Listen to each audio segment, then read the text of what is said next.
Oh my gosh, I'm so sorry I forgot to post this yesterday. By the way, screenshot this right here.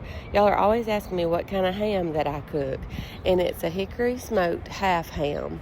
It don't matter which brand it is, and then you can wash it or don't wash it, whatever you prefer. Just make sure to take that little plastic piece out where the bone is, and then cover it completely in foil and put it in a pan. Turn your oven on to 350 and bake it for 4 hours. And while we wait, I was going to show y'all my new smoker. I went ahead and, this was Wednesday when I was off, but I went ahead and put me some wood pellets in there and turned it on because I had to watch a YouTube video on how to use it because I've never really grilled myself or cooked. And look, I forgot to take that paper off. I'm fixing to notice it. Anyway, I've never been the one to grill, and I like to do my steaks in the cast iron, so I hadn't really found a reason for it so far, and I just not been worrying about it. But anyways, I found out on YouTube that you're supposed to cook it without putting food in there, just to burn off any residue from the manufacturer, oils or anything. So I turned it on and got it going. This is a Pit Boss. I'm gonna have it linked in my Walmart storefront along with this rug. I just got me a new rug from Walmart too, and I love it. Anyways, it had been about 3.5 hours at this point, so I went ahead and started getting my potatoes peeled and ready because I made some mashed potatoes to go with the ham. I didn't really do a whole bunch of other sides because the ham was the main thing I was wanting, and I didn't have anybody but me and Caden eating, or so I thought. My daughter Hannah ended up coming home, but she loves mashed potatoes, so it worked out perfect. And y'all know with my mashed potatoes, I just boil them and get them fork tender. And then all you got to do is add salt, pepper, mayonnaise, and butter. If y'all ain't tried it yet, I'm going to encourage you to at least try it because everybody else who's tried it so far says they will never make mashed potatoes another way. So I'm just getting them all cut up right here. And it don't really matter how big or small you cut your potatoes. Just get them cut up and then take them over to the sink and wash them real good. You'll notice how murky that water looks. And so that's why you wash them real good. It gets all the dirt and starch and everything off of them. And I do that 2 or 3 times. And then I fill it back up with water and boil them until they get fork tender. And then once they are ready, you're going to take them back over to the sink and strain them really good. You want to make sure you get all that water off.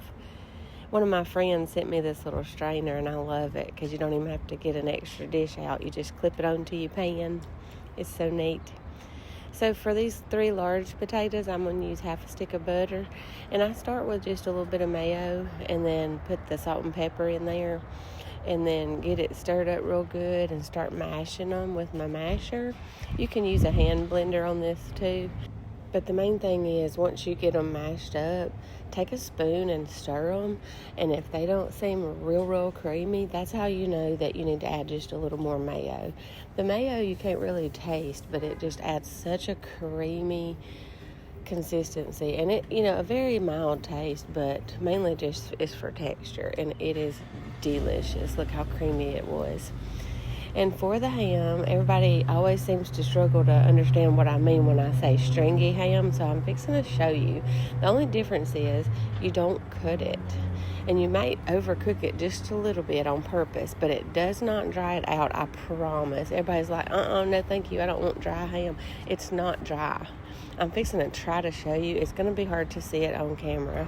It's also super hard to explain why it changes the taste, but to me it changes the whole taste if you cut it. I just pull it apart. So I guess I call it a stringy ham, but I guess you could call it pulled ham, kind of like pulled pork, but just cutting it makes it the whole texture different.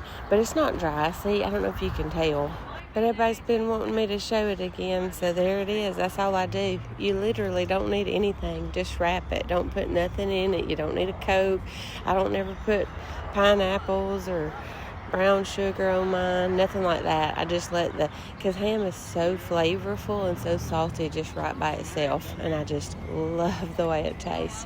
And when you're done, you save the bone, and you save any meat that didn't get eaten the day of, and I put them in individual little Ziploc bags and freeze them, so I can just grab me a bag of ham out one morning and take it to work, make a sandwich with it, because by lunchtime it'll be thawed out. It's so good. And I also will grab a bag out if I'm making beans or anything and just put a bag of ham or either use my ham bone for it. But you can use it for so many things. But it's also good right by itself. I love you. Stay classy.